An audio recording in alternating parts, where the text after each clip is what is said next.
শান্তিরবাজার মহকুমার অধীনে পশ্চিম মুহুরীপুর এই এলাকার বাসিন্দা শঙ্কর চক্রবর্তীর বাসভবনে থেকে শঙ্কর চক্রবর্তী ও তার সহধর্মিণী ছবি চক্রবর্তীর মৃতদেহ রক্তাক্ত অবস্থায় উদ্ধার করা হলো শুক্রবার। অপরদিকে একই ঘরে শঙ্কর চক্রবর্তীর ছেলে কৃষ্ণ চক্রবর্তীর মৃতদেহ ঝুলন্ত অবস্থায় উদ্ধার করা হয়। লোকগুঞ্জনে চর্চা, ছেলে মা ও বাবাকে হত্যা করে নিজে আত্মঘাতী হয়েছে। তবে এই মৃত্যুকাণ্ড নিয়ে রয়েছে ধোঁয়াশা। ঘটনার খবর পেয়ে ঘটনাস্থলে পৌঁছায় বাইখোড়া থানা, বিলোনিয়া থানার পুলিশ সহ দক্ষিণ জেলার অতিরিক্ত পুলিশ সুপার।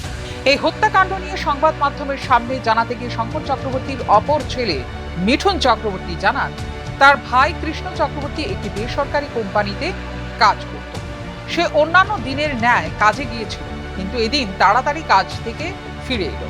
বাড়িতে ফিরে এসে মিঠুন চক্রবর্তীকে বলে তার বাবাকে ডেকে এনে শরীর ধুয়ে এবং সকলে যাতে স্নান করে নেয়। স্নান করে বাইরে বের হবে বলে জানান। পরবর্তী সময় সকলে স্নান সারলে মিঠুন চক্রবর্তীকে তার কাকার বাড়িতে লকারের চাবি আনতে পাঠায়। পরবর্তী সময় মিঠুন চক্রবর্তী চাবি আনতে গিয়ে ভাই ও মাকে ফোন করে। ফোনে না পেয়ে বাড়িতে ফিরে আসে।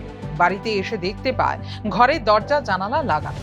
মিঠুন চক্রবর্তী সকলকে অনেক ডাকাডাকি করে, না পেয়ে বাড়ির পেছন দিক দিয়ে জানালা দিয়ে দেখতে পায় তার ভাই কৃষ্ণ চক্রবর্তী ঝুলন্ত অবস্থায় রয়েছে।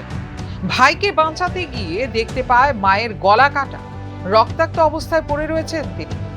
বাবার মাথায় আঘাত করা অবস্থায় রয়েছে।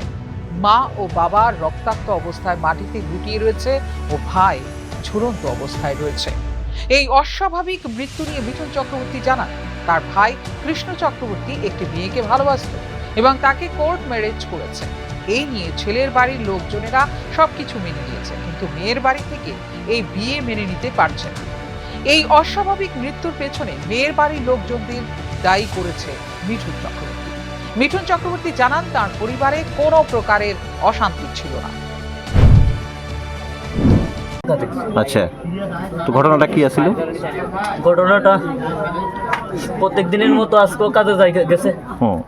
যাওয়ার পরে সে 11টার থেকে 11:30টার মধ্যে আবার আয়া পড়ছে। আচ্ছা, আওয়ার পরে আমিও জিজ্ঞেস করছি, মাও জিজ্ঞেস করছে দেখ তোর কি শরীর ভালো না নাকি। আচ্ছা, ভাইয়া কইতেছে না শরীর বেশি ভালো না, এদিকে আয়া পড়ছে। তো এর মধ্যে মারেও কইতেছে স্নান করানোর লাগে, আমারও কইছে বাবা তো।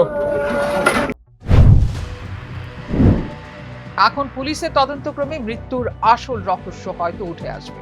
এখন দেখার বিষয় মৃত্যুর আসল রহস্য উন্মোচনে পুলিশ কি পদক্ষেপ গ্রহণ করে। ফিউরো রিপোর্ট, নিউজ নাও।